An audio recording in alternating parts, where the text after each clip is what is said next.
porque eso está aludiendo, cuando se habla del lugar santísimo se está aludiendo a la última parte, a la segunda parte del tabernáculo, a lo más profundo, a lo de más adentro del tabernáculo. El tabernáculo tenía básicamente dos partes cubiertas, que era el lugar santo y el lugar santísimo. Usted sabe que se conformaba de tres partes principales, ¿verdad? El atrio, el lugar santo y el lugar santísimo. Y era una réplica de un tabernáculo eterno, el tabernáculo de Dios, de un tabernáculo celestial. Vamos a comenzar en Hebreos capítulo 10. El verso 1, comencemos y después avanzamos.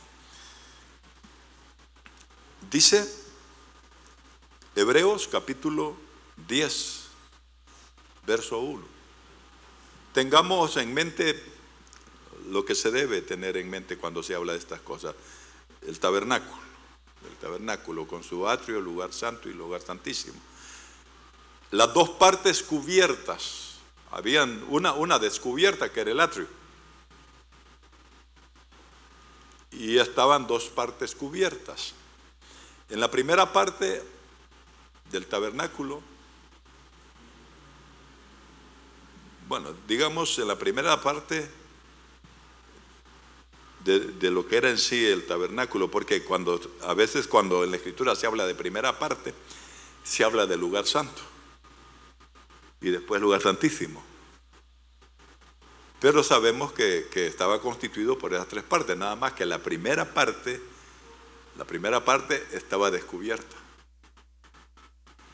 La primera parte tomando todo el concepto del tabernáculo. Pero Hebreos habla de que menciona la primera parte como el lugar santo, precisamente porque era la parte cerrada, ya cubierta totalmente. Y en la primera parte alumbraba la luz del sol, en el atrio estaba la luz del sol. Ya en el lugar santo había una luz que, a pesar de que el fuego primigenio de esa luz que había en el lugar santo era el primer fuego, Dios lo encendió, y de ese fuego se tomaba para encender las lámparas del candelabro.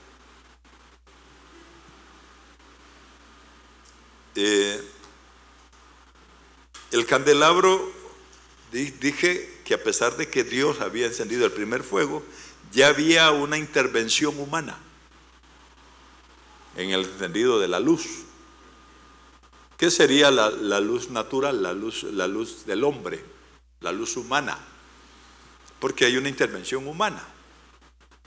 Pero en el lugar santísimo ya no había ni natural ni humana. Era la luz de la Shekinah, de la gloria de Dios, que alumbraba adentro del lugar santísimo. Entonces, yo estaba impresionado, hace poco estaba platicando con una persona con unas luces acerca de la palabra, hermano, que se lo dije a él, pero los más encumbrados teólogos no tienen claro eso que ese hombre tenía claro, hermano. Pero su santidad deja mucho que desear. Su consagración, peor. Pero con unas cosas reveladas, hermano. Tremenda. Y entonces, ¿de qué sirve una luz tan profusa como la que él tenía si no hay santidad, si no hay consagración? Mire, me impresionó las cosas que me manifestó, porque ya le digo, yo sé esas cosas por revelación de Dios y no me he atrevido a predicarlas abiertamente. Y estoy esperando el chance para a su tiempo hablar de esas cosas, que estoy persuadido acerca de ellas. Pero este muchacho, una facilidad, hermano. Y de repente empezó a hablar del pecado de él, no confesándolo, sino como que lo había cometido, pero no se le veía arrepentido, no se le veía... Lo mismo le daba estar hablando, oiga esto, de esas profundidades, que hablar de su pecado así con una tranquilidad pasmosa. Y asiste a la iglesia, asiste a una congregación. Le falta el respeto al pastor, a media predicación del pastor levanta la mano y él vierte sus opiniones, pescando al pastor en errores, así como lo oye. Y lo hace así abiertamente. Entonces, de nada sirve tener ese conocimiento si no va acompañado de santidad, de consagración, de pureza, de limpieza. Miremos el verso 1 de este capítulo 10 de Hebreos. Dice, porque la ley misma, teniendo la sombra de los bienes venideros, teniendo la sombra, ¿qué tiene la ley? Sombra de leyes, de bienes, sombra de bienes venideros. No la imagen misma de las cosas.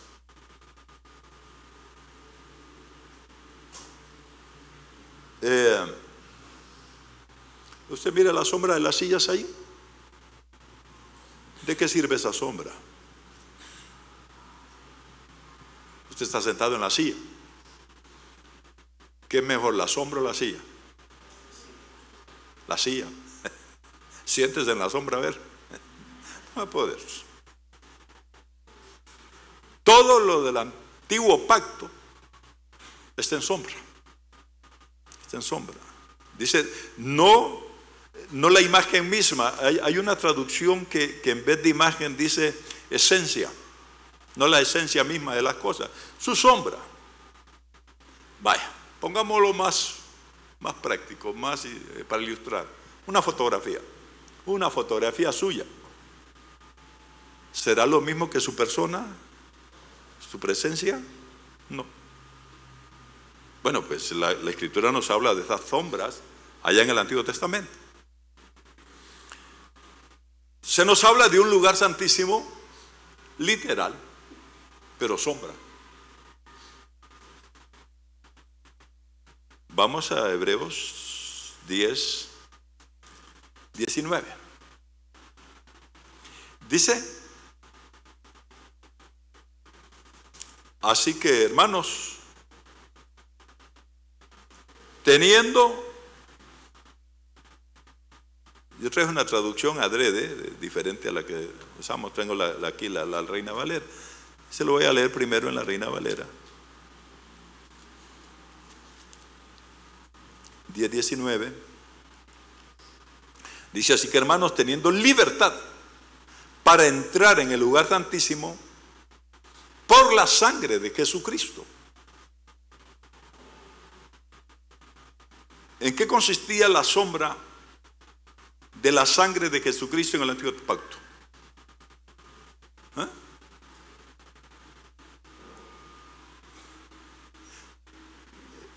¿Qué era lo que representaba la sangre de Jesucristo en el Antiguo Pacto? La sangre de los corderos representaba a la sangre de Cristo. Y entonces dice, por la sangre de Jesús nosotros tenemos libertad para entrar al lugar santísimo, a la segunda parte del tabernáculo, la segunda parte cubierta del tabernáculo. Y dice, tenemos libertad para entrar ahí. Ahora, nosotros tenemos libertad para entrar al verdadero tabernáculo. Aquel tabernáculo, aunque tangible, material, visible, solamente era sombra del tabernáculo en que nosotros como sacerdotes de Dios ministramos. Nosotros estamos ministrando en el definitivo tabernáculo de Dios. Aunque ahora hacemos incursiones en ese tabernáculo. Fíjese que hay un va y viene.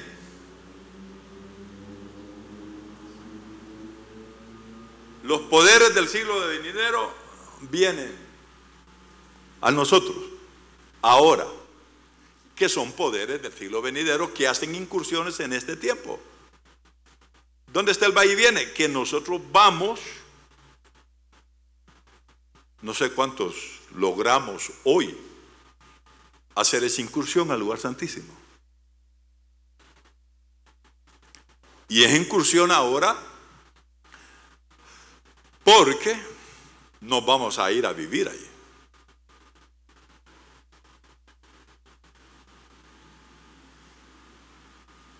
Ahí nos habla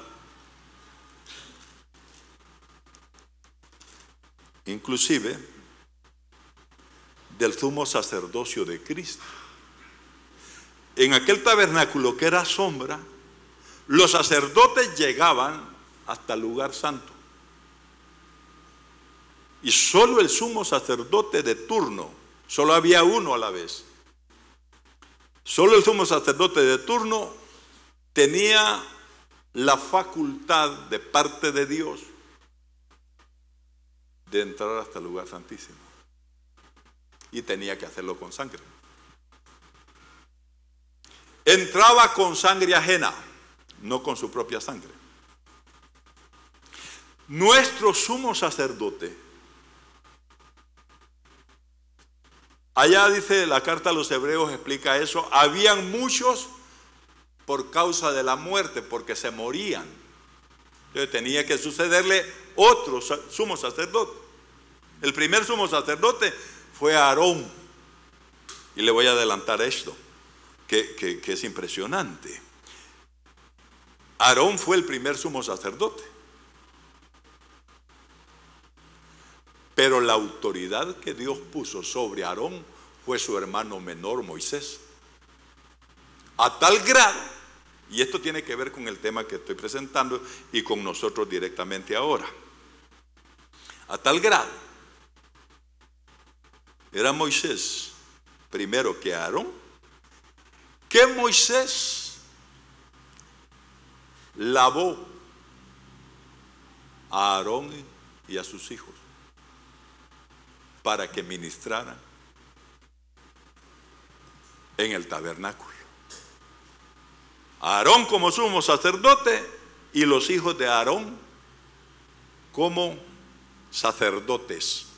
Son dos grados diferentes. Una era la vestidura de los sacerdotes, otra era la vestidura del sumo sacerdote. Lógicamente la vestidura del sumo sacerdote era hiper, super, macro especial, hermano. Era una cosa esplendorosa. Lea usted allí, inclusive hay figuras allí en las redes, andan allí en algunas figuras de imágenes, pues, de un sumo sacerdote. Usted lo va a ver con el pectoral de 12 piedras preciosas y todo es una cosa esplendorosa. El vestido del sumo sacerdote, bueno, Cristo es nuestro sumo sacerdote, el único que tenía facultad de entrar hasta el lugar santísimo. Ahora, si usted mira aquí, en el nuevo pacto, nosotros tenemos facultad de entrar como si fuéramos sumos sacerdotes al lugar santísimo. ¿Cómo cree que entramos? Porque nosotros somos parte del sumo sacerdote. Somos miembros del cuerpo de Cristo. Qué maravilloso, ¿eh? Ahora lo que decía mi esposa, una vez que uno está allí, no quiere salirse de ahí, hermano. Usted ¿Sí ha experimentado el ingreso? Fíjese que eso sucedía, hermano, en lo que era la sombra, ahí en el antiguo pacto, solamente una vez al año podía el sumo sacerdote entrar. Y aquí, así como el sumo sacerdote entraba con sangre ajena, ahora nosotros entramos por la sangre de Jesucristo. Allí lo explica, mire, dice allí, lo voy a leer en la que usted maneja, la Reina Valera. Dice, así que hermanos, teniendo libertad, es lo primero que nosotros, mire, el primer requisito no negociable para entrar al lugar santísimo es la libertad. Es la libertad. Libertad en todos los sentidos. Dice la Escritura que el que practica el pecado, esclavo es del pecado. O sea, en plena práctica de pecado no podemos entrar al lugar santísimo. Y todos queremos, ¿verdad? Amén. Sería raro que siendo sacerdotes del Dios Altísimo no deseamos entrar al lugar santísimo. ¿Arde en nuestro corazón el deseo de entrar al lugar santísimo? Yo sé que sí, que en muchos arde ese deseo de entrar allí. Amén. Mire, es una de las varias razones que podíamos enumerar para desear entrar al lugar santísimo, estar libre de pecado. Porque digo de varias razones, la razón preponderante por la cual nosotros debemos abandonar y anhelar la libertad del pecado, o sea, ser libres del pecado, es por amor a nuestro Dios. Fíjese, se puede valer no pecar por gratitud al Señor. Amén. Pero el grado superior sería no pecar porque amamos a Dios. Porque no queremos provocarlo a celos. No queremos que Él se sienta celoso, que nosotros tomamos los miembros del cuerpo de Cristo para hacerlos esclavos del pecado. Amén. Esa es la propuesta mayor, hacerlo por amor, pero también por esto. De todas maneras, el amor lo engloba todo, porque el que ama, el que está enamorado de su amado, la iglesia enamorada va a querer estar con su amado, y eso solamente es posible estar en el lugar santísimo. Amén. Estando en el lugar santísimo se puede estar con el amado. Cuando alguien se enamora, quiere estar con el que ama, hermano. No importa el precio a pagar. Amén. Yo sé que aquí nos hemos enamorado literalmente muchos, ¿verdad? Y sabemos lo que es esto, de desear estar con el que ama. Bueno, eso solamente entrando al lugar santísimo podemos estar con Cristo en ese nivel, pues, de intimidad con Él en el lugar santísimo. Por eso, leyendo el Cantar de los Cantares desde esta perspectiva, se va a dar cuenta usted y va a entender mejor el Cantar de los Cantares. Bueno, dice, teniendo libertad, ese es el requisito número 1, la libertad, la libertad. En eso, el examen que estábamos haciendo hace poco de nuestro ser era ver si éramos esclavos o libres del pecado. El que está practicando el pecado no puede decir que está libre, hermano. El que practica el pecado, esclavo es del pecado. Así de sencillo.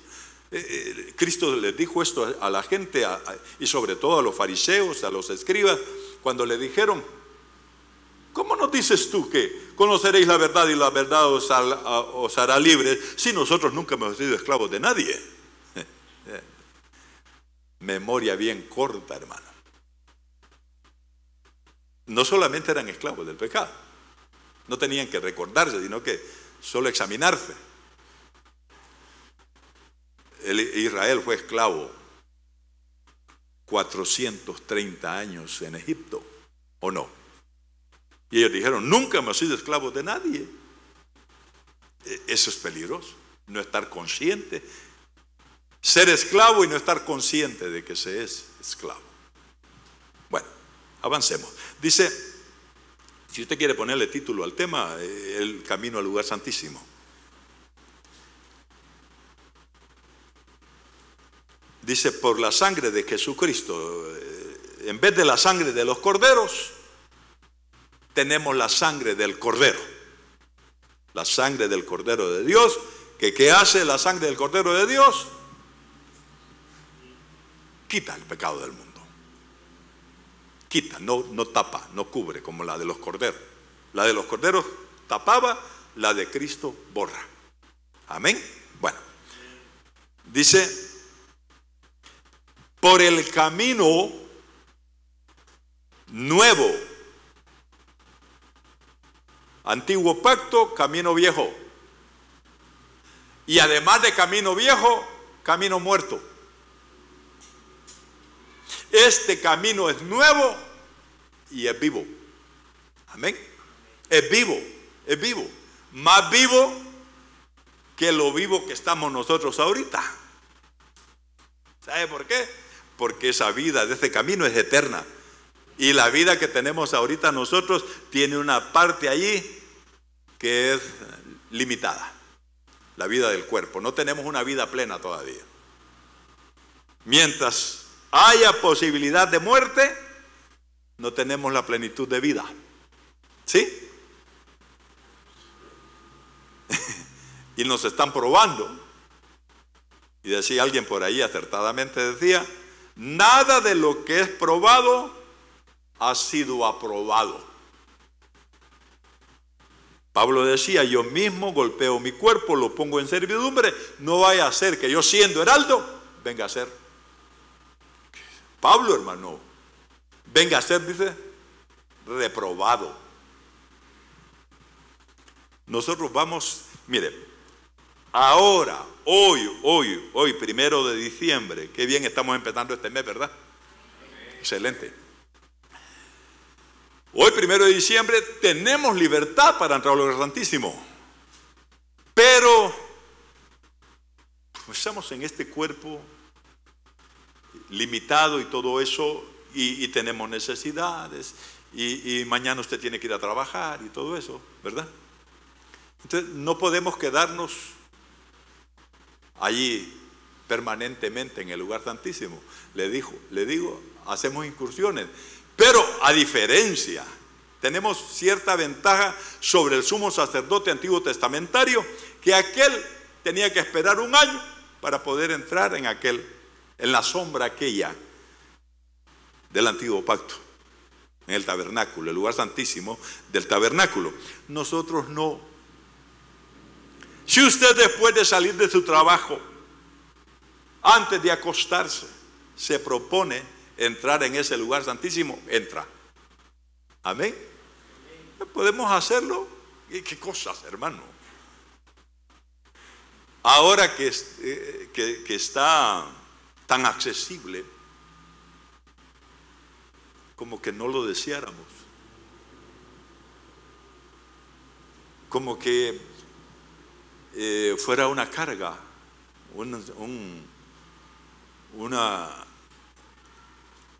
una obligación terrible, orar. Debemos pensar en la oración como una bendición, una oportunidad de estar cerca de nuestro amado. Amén.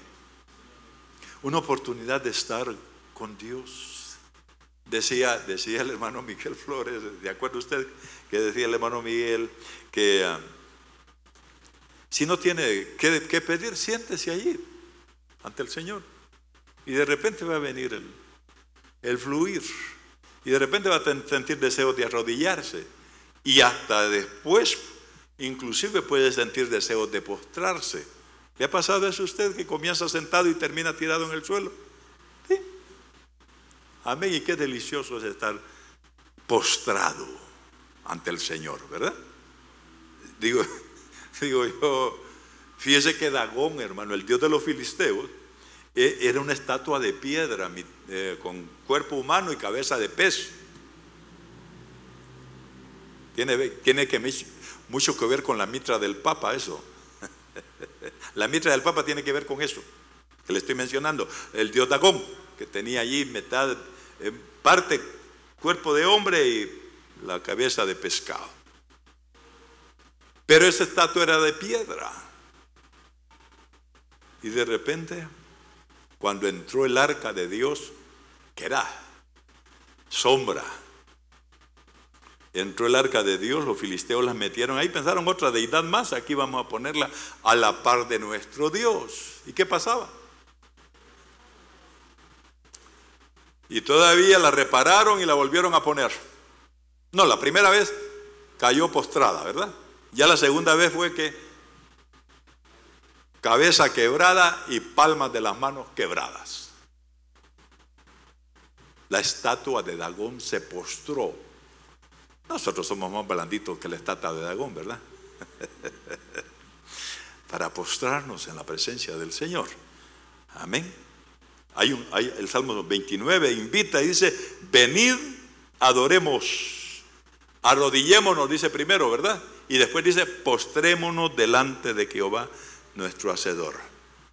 Yo creo que deberíamos con mayor frecuencia postrarnos delante de Dios, llegar a ese grado, porque sí, hermano, no todo el tiempo estamos en esa disposición de postrarnos, pero deberíamos estar dispuestos siempre a postrarnos.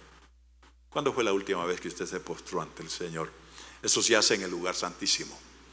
En la adoración que le dijo Cristo a la samaritana, los verdaderos adoradores adorarán al Padre en espíritu, o sea, en el lugar santísimo y en verdad. Bueno, primero para eso, el primer paso, libertad. De ahí sigue, dice: por el camino nuevo y vivo que Él nos abrió a través del velo, esto es de su carne.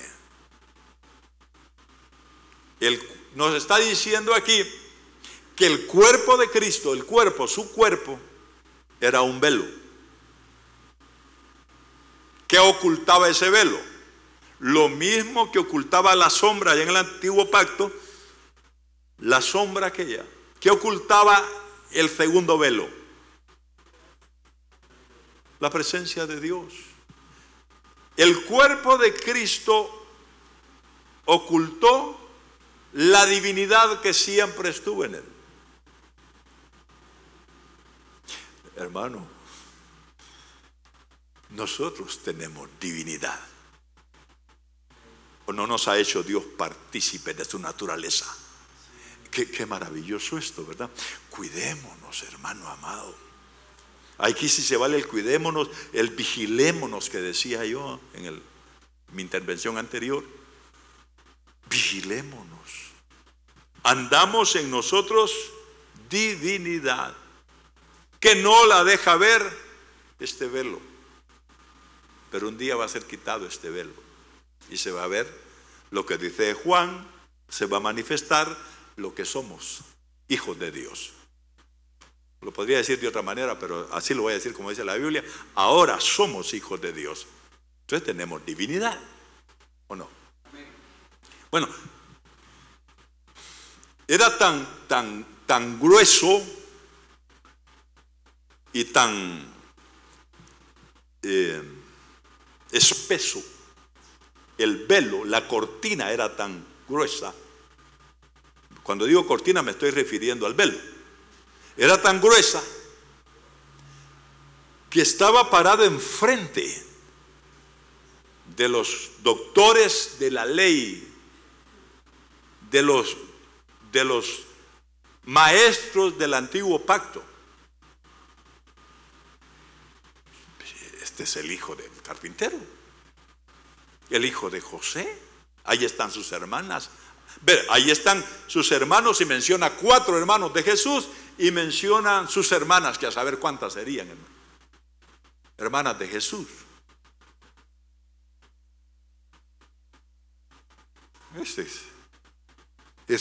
el hijo del carpintero. Y cuando dijo que era hijo de Dios, lo mataron.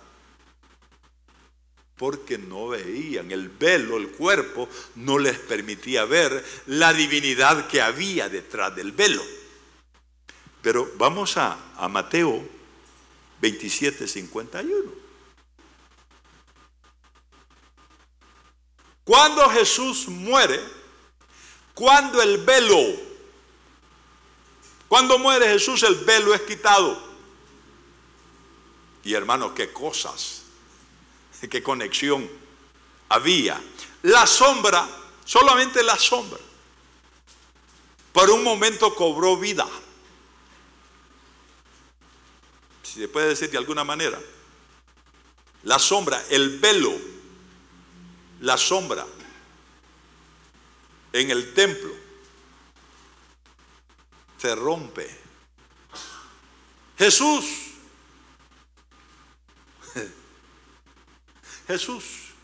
está en la cruz y muere en la cruz, muere.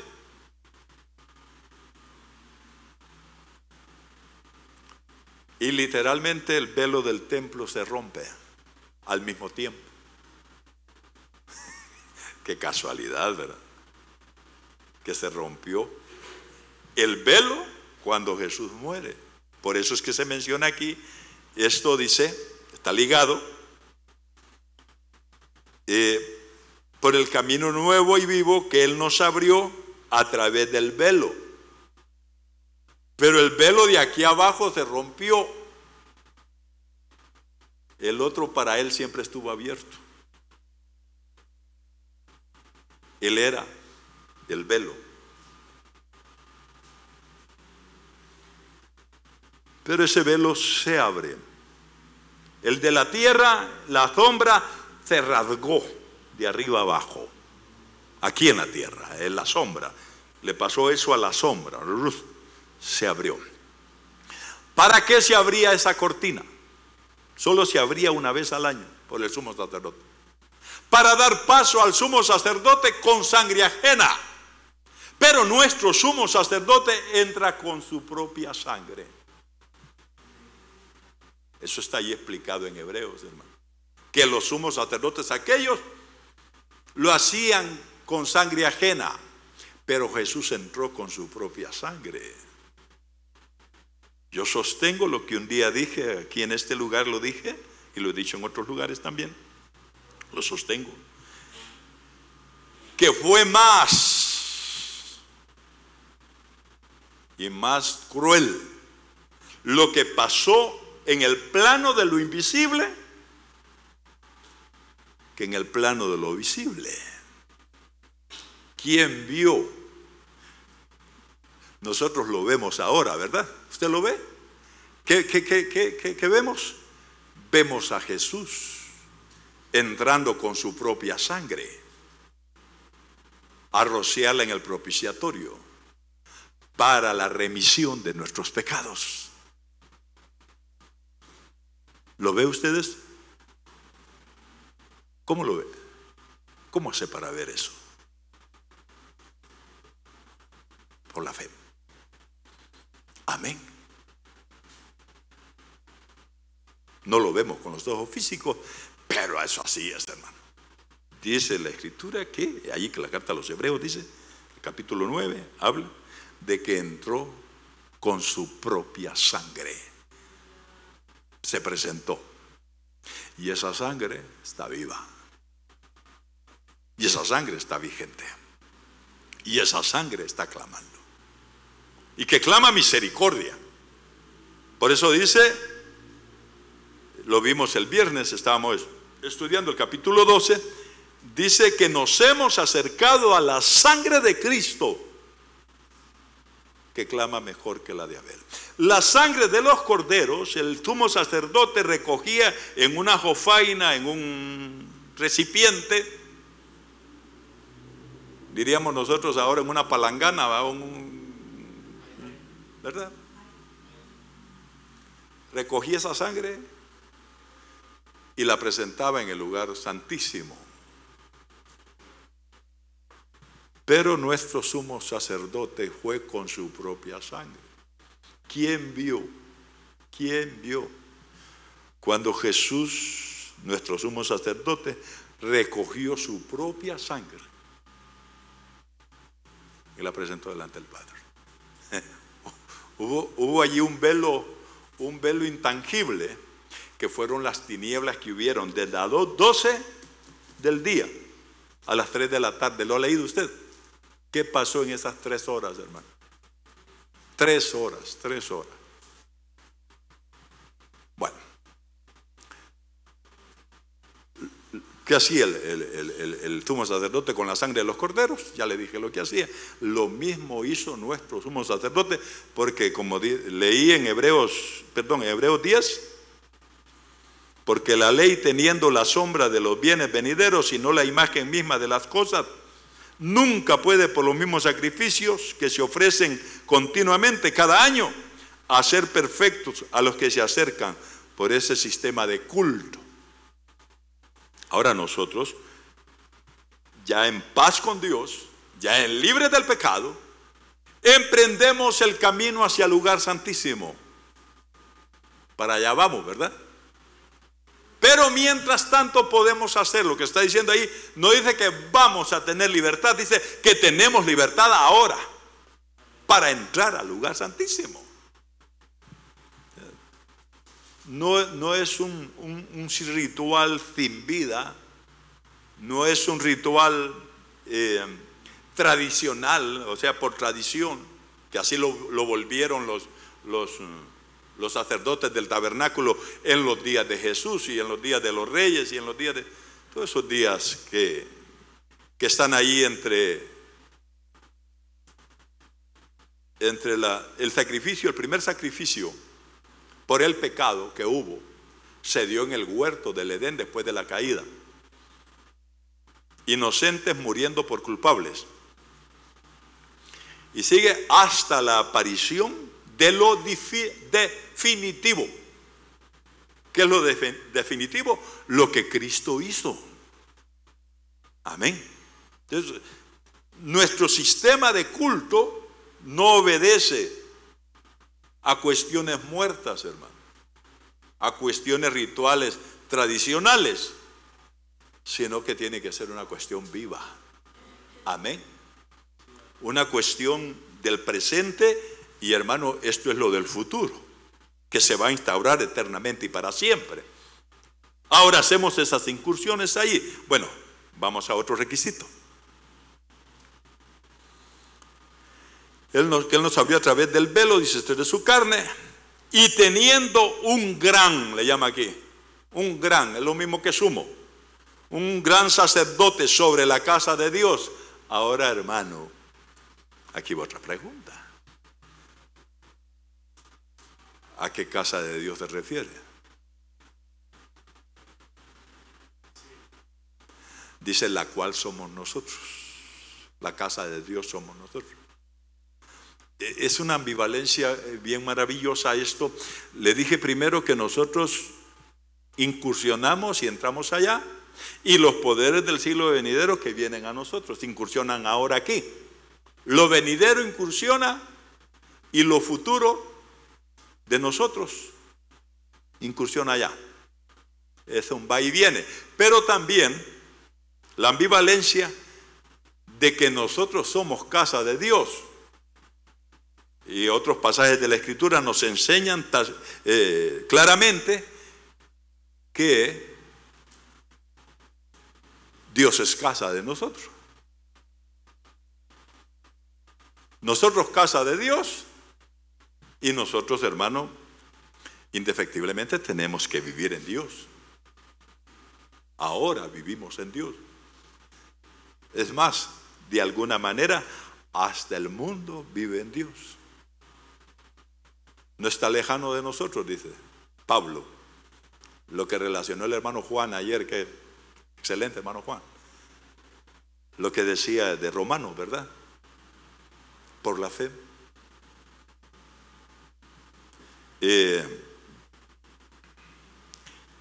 En Él vivimos, en Él nos movemos y en Él somos. En Él vivimos, en Él nos movemos y en Él somos. Precisamente la muerte segunda va a ser eso, hermano. Separación absoluta y definitiva de Dios. Hermano, ¿quién le da el aire al incrédulo para vivir? ¿De dónde se alimenta?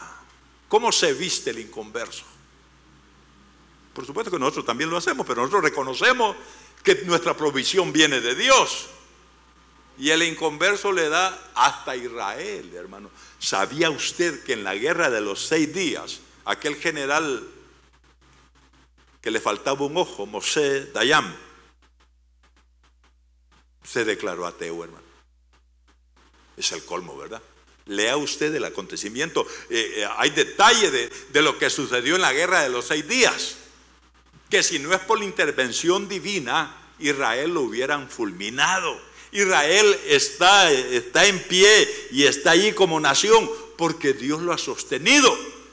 Pero ellos creen que es su habilidad, su pericia, se jactan de su ejército.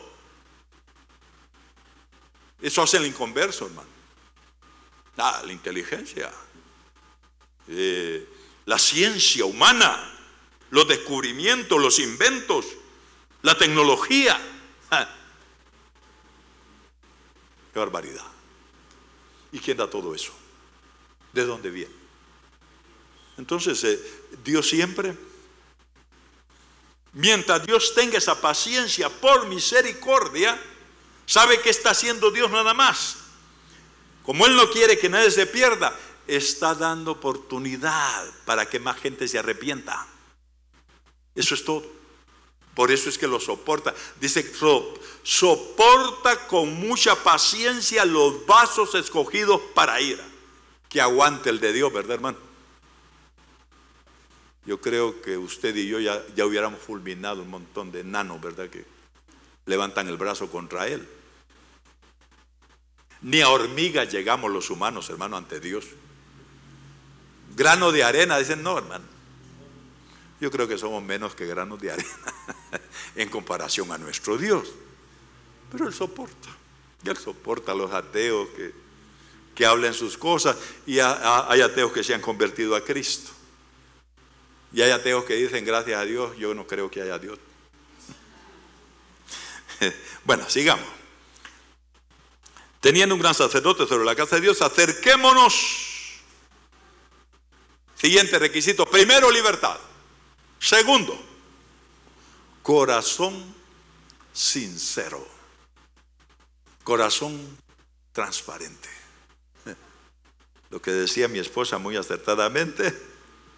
Imposible que por nuestros recursos o por nuestro comportamiento vayamos a tener un corazón blando, hermano.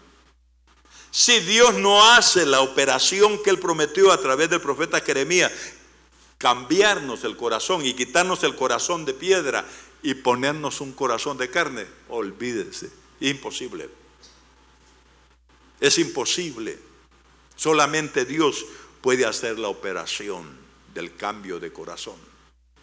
Y lo puede hacer en instantes, hermano. Yo me fundamento esto, me consuela y me alivia y me gozo cuando leo que Saúl era el rey Saúl, el primer rey de Israel. Era un hombre tosco, brusco, rudo, del campo. Y él se encontró con el profeta Samuel. Más bien Samuel fue a buscarlo y se encontraron. Y hablaron y todo eso. Y dice que cuando se despidieron los dos, Samuel y Saúl, Dios le cambió el corazón. Y de buscador de burras se volvió rey de Israel. Le cambiaron el corazón. Por eso yo lo que estaba ministrando hace unos momentos, yo lo creo, hermano, que si nosotros le dimos, Señor, cámbiame, cambia mi corazón, el Señor lo cambia, hermano. El Señor lo cambia. ¿Quién de nosotros quiere tener un corazón de piedra? Yo no quiero eso, hermano. Horrible, horrible, horrible. Ya lo sabemos todos, lo horrible que es tener ese corazón duro. Corazón cauterizado. Unos en un grado, otros en otro. El corazón, hermano, la dureza del corazón, ¿verdad? Pero esa gente que peca y como que sin nada. A mí me impresiona Judas, hermano, cargando la tesorería del grupo más selecto de hombres que ha habido sobre la faz de la tierra. De hombres tan dignos, no por lo que eran, no por sus obras, sino por el cambio que operó Dios en ellos. Los 12 apóstoles me estoy refiriendo. Y en cuenta el Dios hecho hombre, y le asignan la tesorería. Y con todo y eso, hermano, Judas, lo mandan, lo comisionan. Hizo Dios maravillas a través de las manos de Judas, estoy seguro, como apóstol. Fue apóstol y dejó de ser, dejó su lugar, abandonó su lugar. Con respecto a esto, por favor, préstele mucha atención, hermano. Con dedicación, esmero, tiempo y todo lo que usted pueda sumarle. Vea usted lo que dice Judas de estas personas, que dice: los ángeles que no guardaron su dignidad. Esto es, que fueron y dejaron de ser. Dice que abandonaron su propia morada. Esas dos cosas piensa. Se lo voy a dejar allí, no voy a desglosar nada de eso, solamente que piense, que medite. No guardaron su dignidad y abandonaron su propia morada. Judas fue de estos, hermano. Él se escribió esa corriente. Él decidió. ¿Tiene representantes contemporáneos? Sí, hermano. En los púlpitos mismos hay representantes de Judas. Dios me libre, yo paso vigilándome a mí mismo. Me toca vigilarlos a ustedes porque soy su pastor. Pero más me vigilo a mí mismo. Porque yo no quiero semejante cosa para mí, hermano. Imagínese estar evitando que usted agarre camino al lago de fuego y que yo vaya para allá. No, Dios me libre. Amén. ¿Qué? A decir, no, hermanos, la salvación no se pierde. Bueno, ese es otro tema. Otro tema. Bueno, primero dice, corazón sincero, requisito número 1, insoslayable. Estos son artículos pétreos de nuestra constitución como creyentes. Eso es pétreo. Libertad, corazón sincero. Número 3, en plena certidumbre de fe. Plena, o sea, seguridad acedrada. Dice una traducción, en vez de plena certidumbre, le voy a leer, por eso me traje esta. Dice: mantengamos firme, perdón. Dice, acerquémonos al lugar santísimo con corazón sincero, en plena certidumbre de fe. Y el verso 23 dice, mantengamos firmes sin fluctuar. Pensaba yo en estos, por ejemplo, en el periodo paleolítico, en la edad de piedra, hay monumentos todavía en pie, firmes, hechos por los hombres. ¿Cómo debe ser nuestra firmeza en Cristo, hermano? ¿Cómo debemos de estar firmes en nuestros propósitos, en nuestros anhelos, en nuestros deseos que son conforme a la voluntad de Dios? Si el hombre hace cosas firmes, ¿por qué no hemos de ser firmes nosotros, hermano? Cuando Pablo habla de la lucha que nosotros tenemos, esa lucha obedece a todos nuestros enemigos. Lo que quieren es botarnos, es movernos de nuestra firmeza. Por eso menciona 3 veces, habiendo acabado todo, dice, estar firmes. Debemos de ser firmes en este camino, debemos de ser firmes y mantenernos siempre ahí, ¿verdad? Por eso dice, en plena certidumbre de fe. En plena, o sea, plenamente convencido, plenamente persuadido de que el asunto así como estamos, con esa seguridad pues, podemos entrar al lugar santísimo. En plena certidumbre de fe, no dudando nada. Cero duda. Voy a entrar al lugar santísimo. Sale usted, como le decía, cuando Cristo dijo, cierra la puerta tras ti. Si yo voy a entrar en una habitación a orar, debo estar persuadido, convencido de que Dios ya está esperándome allí. Sentado, de pie, yo no sé cómo lo concibe usted, pero como usted lo conciba, así va a estar. Para platicar con usted, para escuchar su plática, su conversación, su oración. Amén. De eso yo tengo que estar seguro. Como había dicho anteriormente, o no, después, en el capítulo 11 dice, es necesario que el que se acerca a Dios crea que le hay. Crea que le hay, el que se acerca a Dios crea que le hay. Yo no puedo ir a entrar a platicar con alguien si no estoy seguro que si alguien está ahí. Amén. De modo que cuando yo cierro la puerta, ¿cuántos quedan adentro? 2. Dios y yo. A platicar. Amén. O a adorarlo, o a bendecirlo, a exaltarlo. A decirle al alma, a veces hay que persuadir al alma, hermano. Decirle, así como, mire los argumentos que esgrimió el que escribió el Salmo 121. Bendice alma mía Jehová y bendiga todo mi ser su santo nombre, pero le está hablando al alma. Bendice alma mía Jehová y no olvides ninguno de sus beneficios. ¿Y por qué lo voy a bendecir? Ha de haber dicho el alma, ¿verdad? Porque Él es el que perdona todas tus iniquidades. Convenciendo al alma para que bendijera a Dios. Amén. Y los argumentos son más que poderosos, hermano. Porque perdona todas tus iniquidades, porque sana todas tus dolencias, porque sacia de bien tu boca. Por eso bendícelo. Hay que convencer al alma. El alma un poco retobada, dirían por ahí, ¿verdad? Por no decir que es un poco burra. No se lo vaya a decir al alma, hermano, que yo dije eso. Amén. Bueno, plena certidumbre de fe sería requisito número 3, ¿verdad? El número 4 dice,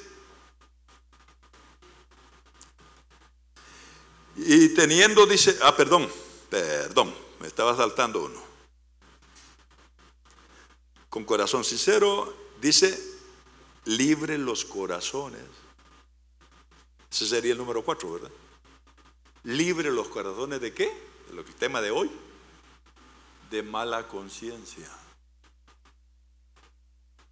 La conciencia se puede comparar, se puede hacer alegoría de muchas formas con ella. Por ejemplo, el disco duro, la computadora. Lo que es el disco duro para la computadora es la conciencia para nosotros. Mire, algo que he descubierto de la conciencia es que es insobornable y es fiel, hermano. La conciencia es fiel e insobornable.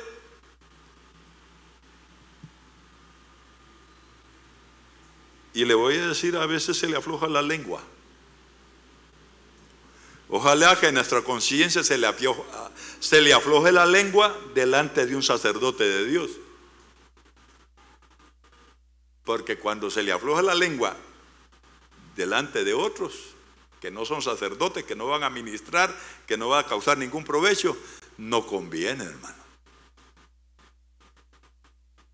Cuando se le afloja la lengua a la conciencia, o la conciencia afloja la lengua,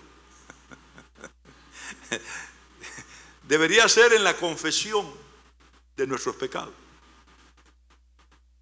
pero a veces se suelta la lengua para jactarse de las cosas que el fulano hizo. La conciencia del fulano contando lo que ese fulano hizo. No arrepentido, como le decía el fulano que le refería, contando de unos pecados horribles como que se estaba hablando de lo más liviano del mundo. Mire, en la conciencia puede haber buena conciencia o mala conciencia. Depende de lo que hagamos y digamos. La conciencia registra si lo hicimos y si lo dijimos, sea bueno o sea malo. Entonces, cuando hay mala conciencia, todos en determinado momento tenemos mala conciencia. No debería haber mala conciencia en el creyente, en el que adora a Dios, en el que procura entrar hasta el lugar santísimo. Es más, la mala conciencia nos priva, nos bloquea la entrada al lugar santísimo. Y es fácil, ¿verdad? Solo es que usted tome un poquito de tiempo y en vez de estar dirigiendo los ojos hacia otro, los dirija hacia adentro y empieza a ver. ¿Por qué cree que David decía con toda facilidad, decía, mi pecado te declaré? Eso es una buena conciencia. Y no encubrí mi iniquidad. Entonces la conciencia registró cuando David estaba confesando sus pecados. Y se volvió buena conciencia porque sacó la basura. ¿Sabía usted que Jerusalén, que figura, que sombra de nosotros, Jerusalén la terrenal tenía una puerta que se llamaba puerta de la basura? Bueno, ¿en qué consiste la basura? Los malos hechos y los malos dichos nuestros, hermano. Y si quiere decir pecado, pecado. Y hay otras cosas que no parecen pecado, pero que son basura. Lea Filipenses. Pablo estimaba basura y cosas que aparentemente eran tesoros, hermano. Aparentemente, pero Pablo lo consideraba. Todo eso lo tengo por basura, dice, por la excelencia del conocimiento de Cristo. Lea lo que Pablo consideraba basura. Y hermano, ya usted, yo creo que no necesito entrar en detalles, ¿qué podemos considerar basura que anda ahí en la conciencia? ¿Sí? Si alguien no entiende o no sabe lo que puede considerarse basura en la conciencia,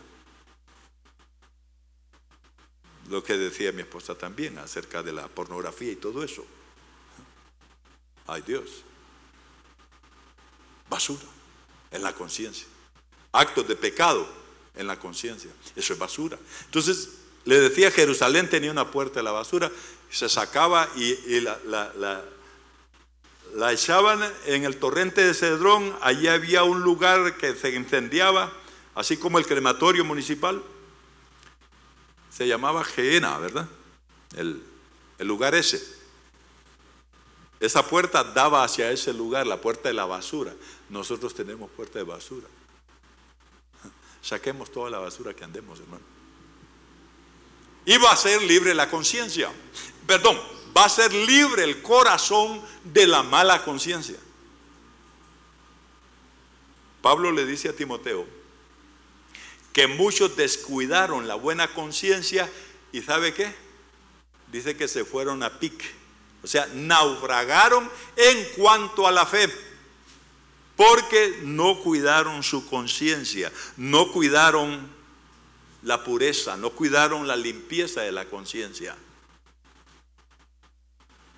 Creo que esto solamente yo lo estoy exponiendo y todos sabemos lo que es la conciencia. ¿Ah? ¿Quién no sabe aquí lo que es la conciencia para explicarle? Que lo estoy explicando, por supuesto. donde se registra todo lo que hemos hecho y lo que hemos dicho. Por supuesto, David tenía una buena conciencia delante de Dios porque había registrado los momentos en que él había declarado su pecado, en que mi pecado te declaré, no encubrí mi iniquidad y tú perdonaste la maldad de mi pecado. Siempre que alguien, inclusive la nación entera de Israel, hizo confesión de pecado delante de Dios, Dios fue amplio en perdonar, hermano. Automático a la confesión, al reconocimiento del pecado, estaba el perdón de Dios. Así se limpia la conciencia. Bueno, ese es el cuarto requisito. Limpio el corazón de mala conciencia. Dice, y lavados los cuerpos con agua pura. Fíjese que es tan amplio el asunto allí del agua pura, el lavamiento de los cuerpos con agua pura. Mire, inmediatamente después del altar del sacrificio que había en el atrio, la fuente de bronce sostenida ya en el tabernáculo en el templo de Salomón, había 12 bueyes sosteniendo la fuente de agua para el lavacro, para lavarse. De la sangre pasaban al agua. ¿De qué le habla eso? Que yo sé que usted lo sabe, muchos de aquí lo saben. Bautismo en agua aplica para eso, el bautismo en agua. Pero también el agua es figura de la palabra.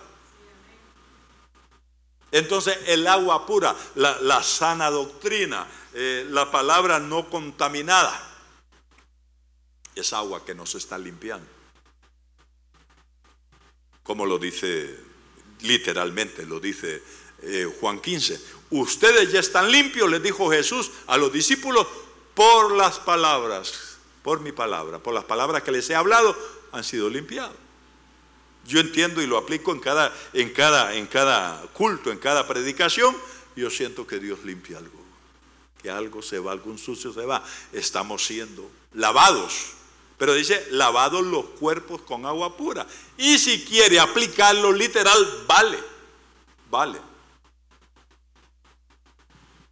Repito, aunque hay figura y sombra, fue literal que Moisés lavó a Aarón. Y no le llama la atención a usted que cuando el pródigo, hermano, ¿conocería el pródigo el baño de la casa del papá que había dejado, que se había ido? ¿Conocería el baño? ¿Ah? ¿Podría bañarse el pródigo? ¿Y por qué mandó a los criados a bañarlo? Hermano, ¿podría bañarse Aarón y los hijos de Aarón? Se podían bañar. ¿Qué nos quiere decir Dios cuando dice que Moisés lavó a Aarón y a los hijos? Y cuando el padre del pródigo, que representa a Dios,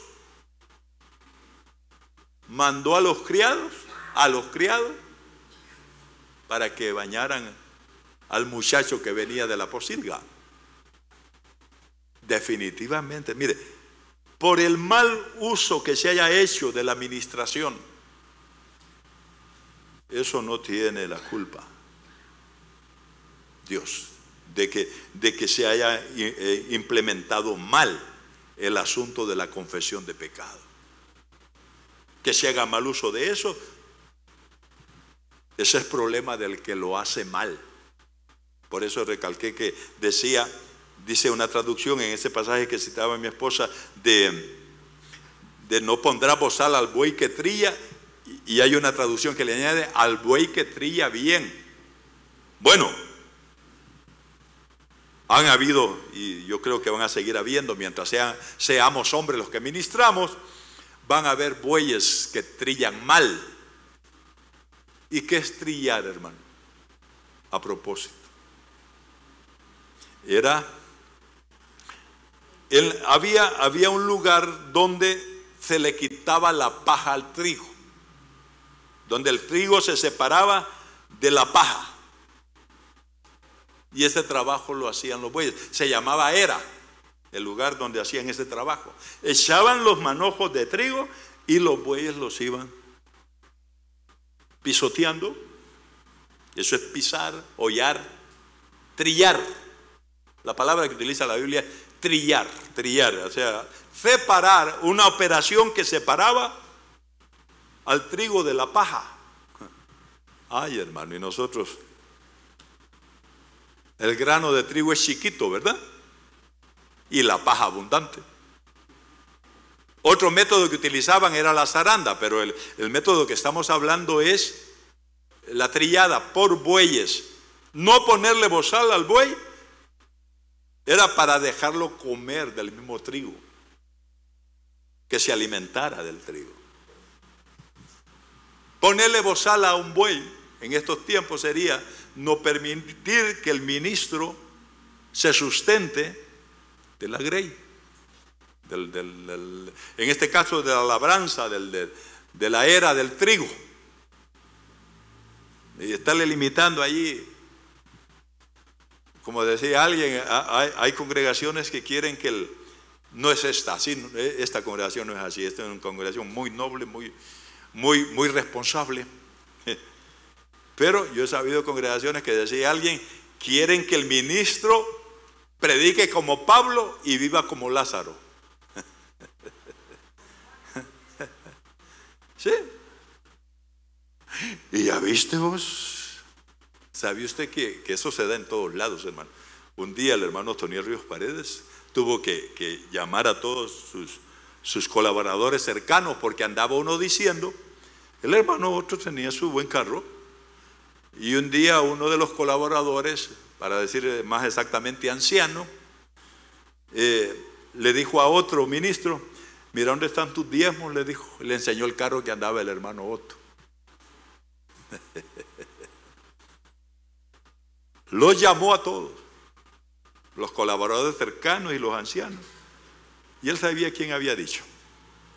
Bueno, chequera en mano, el hermano Otto les dijo, ¿a quién le dio usted sus diezmos? ¿A Dios o a mí? Si se los dio a Dios, arregle cuentas con Dios. Y si me los dio a mí, dígame cuánto es para hacerle un cheque aquí nomás. Y le devuelvo lo que usted ha dado. Mire, nadie dijo nada y se fueron todos. Le querían poner bozal al buey que trilla. Esa es la aplicación que hay en la Escritura. Esa es la aplicación que Pablo hace de ese versículo. Amén. Yo sé que a esta congregación le gusta que yo viva bien. ¿Sí o no? Amén. Por eso estoy curado de males en cuanto a eso. Amén. Si así no fuera, se lo dijera. Pero no. Bendito sea Dios, nos ha bendecido y nos ha sostenido. 30 años de sustento de Dios. Amén. Bien. Concluyamos entonces. Tenemos entrada a ese lugar santísimo. ¿Estamos dispuestos a llenar los requisitos? Llenemos. No sé si dar unos 10 minutos de pregunta para cerrar. ¿En qué tabernáculo ministramos? Debemos de preguntarnos, porque somos sacerdotes. Y en Cristo podemos entrar a hacer funciones de sumo sacerdote. Qué cosas, ¿verdad? Porque para qué entrar al lugar santísimo si no se va a hacer algo allá dentro del lugar santísimo. Adorar al Padre. No se puede adorar de otra manera. No hay adoración que no sea en espíritu y en verdad. Si hay, es falsa la adoración. Por eso Jesús le dijo a la mujer samaritana, el Padre busca verdaderos adoradores que le adoren en el lugar santísimo. Nosotros también, aquel tabernáculo es figura de nosotros. Tenemos cuerpo, atrio. Tenemos alma, lugar santo. Y tenemos espíritu, lugar santísimo. Por eso es que somos casa de Dios. Amén. ¿Preguntas? Plena certidumbre de fe. Hermano, los sacerdotes del antiguo pacto tenían fe en el sentido de que era para Dios que lo hacían, pero fueron perdiendo esa fe y se quedaron con lo literal, haciendo cosas rituales nada más, y ya no pensaban que era para Dios. Si no, usted lea sobre todo el segundo libro de Reyes. Hubo un rey que mandó a hacer una imagen de Acera y la puso en el lugar del templo, allí adentro del templo, cuando Dios había dicho: en mi casa va a ser exclusiva para mí, no vayan a hacer nada de eso. Pero reyes de Israel levantaron a la par del tabernáculo, adentro del templo, ya en los días de los reyes, adentro del templo, pusieron imágenes de Acera, pusieron imágenes de Dagón, pusieron imágenes de Moloc. Y hubo un rey, dice que pasó sus hijos por el fuego, uno de los reyes de Israel. No recuerdo si fue Manasés, que fue hijo de un buen rey, de Ezequías. Entonces, de ahí ya no había fe. Se perdió la fe. Ya no había plena certidumbre de fe, no había. Nosotros ahora incursionamos en plena certidumbre de fe. Amén. O sea, seguros de que entramos al lugar santísimo a adorar a Dios. Amén. ¿No hay preguntas? Qué bueno. Amén. ¿Tiene alguna pregunta? Hágala. No sé si con respecto.